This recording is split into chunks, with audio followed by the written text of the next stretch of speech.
Le travail fonde-t-il le droit de propriété?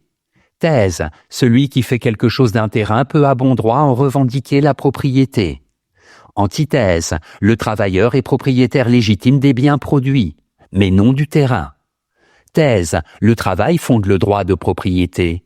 En effet, la propriété fondée sur le principe du premier occupant, telle qu'elle a existé pendant longtemps, est inacceptable. Seul le travail, qui met en valeur un terrain, peut justifier la propriété. Premier argument. La propriété est un droit fondamental. La propriété désigne le droit qu'a un individu de disposer d'un bien ou d'un terrain, propriété foncière, à l'exclusion de toute autre personne. C'est une des notions fondamentales de la société occidentale. En témoigne le fait que la propriété, dans les différentes déclarations des droits de l'homme, est associée aux idées d'égalité et de liberté. Deuxième argument, la propriété est fondée sur le principe du premier occupant. Jean-Jacques Rousseau voit dans la propriété une des bases de notre société. Le premier qui, ayant enclos un terrain, s'avisa de dire « ceci est à moi », fut le vrai fondateur de la société civile. Discours sur l'origine et les fondements de l'inégalité parmi les hommes. Cependant, la propriété fondée sur le principe du premier occupant est pour Rousseau inacceptable. Troisième argument, le travail justifie la propriété. Rousseau propose de limiter le droit de propriété en créant un impôt sur les biens fonciers. Mais il entend surtout substituer au droit du premier occupant la notion de propriété fondée sur le travail. Seul celui qui concrètement laboure un champ a le droit d'en réclamer pour une durée déterminée la propriété. En bref, la propriété est l'un des fondements de notre société. Ce qui la justifie est pourtant contesté.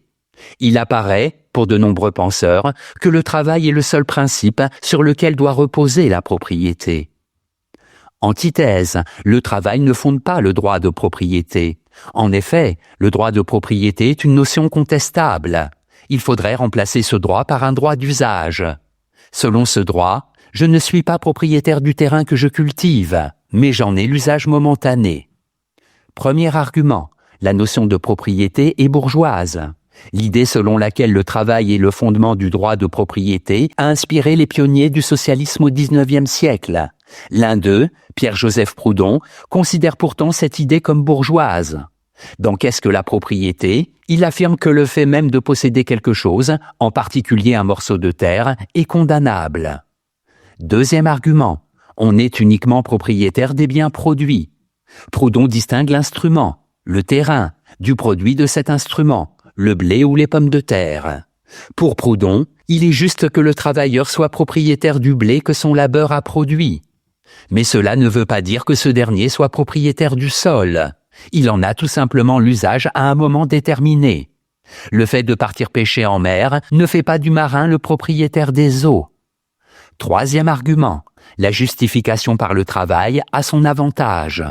Proudhon pense néanmoins que l'idée de propriété foncière, fondée sur le travail, même s'il la refuse dans son principe, permet d'instaurer une égalité entre les producteurs. Chacun possédant la terre qu'il cultive, on ne verra plus de propriétaires oisifs tirer profit du labeur des ouvriers. En bref, le pêcheur ne devient pas possesseur d'un morceau de littoral parce qu'il a fait une bonne pêche. De même, il n'est pas acceptable qu'un individu devienne propriétaire de la terre qu'il cultive. Synthèse. Pour la plupart des économistes, la notion de propriété ne pose pas de problème. Il y a des gens qui, pour des raisons historiques, sont propriétaires, les nobles à l'origine, et d'autres qui ne possèdent rien. Pour ces économistes, comme David Ricardo ou Adam Smith, il est normal que les propriétaires fonciers vivent de la rente que leur procure leur terrain. Pour Jean-Jacques Rousseau, Marx, Proudhon et bien d'autres, le droit de propriété ne va pas de soi. Ils sont d'accord sur un point. Le droit de propriété historiquement fondé, principe du premier occupant, est arbitraire. Il faut l'abolir. À partir de là, les opinions divergent. Rousseau propose que l'État agisse de telle sorte que le propriétaire ne puisse pas tirer profit de son seul droit de propriété. Quant à Proudhon, il entend purement et simplement abolir la notion de propriété. Note et commentaire. Proudhon. Pierre-Joseph Proudhon est né en 1809. Il est issu d'une famille paysanne et ouvrière. Il en a tiré une conscience aiguë des inégalités sociales. Son ouvrage de 1840, Qu'est-ce que la propriété, l'a rendu célèbre. Il a été en relation avec Marx, puis s'est brouillé avec ce dernier. Incarcéré de 1849 à 1852 pour outrage au président de la République, il s'est exilé en Belgique, avant de mourir à Paris en 1865. Citation. La propriété bourgeoise moderne, la propriété privée est l'expression ultime, l'expression la plus parfaite du mode de production et d'appropriation fondé sur les antagonismes de classe, sur l'exploitation des uns par les autres. Karl Marx, le manifeste du Parti communiste.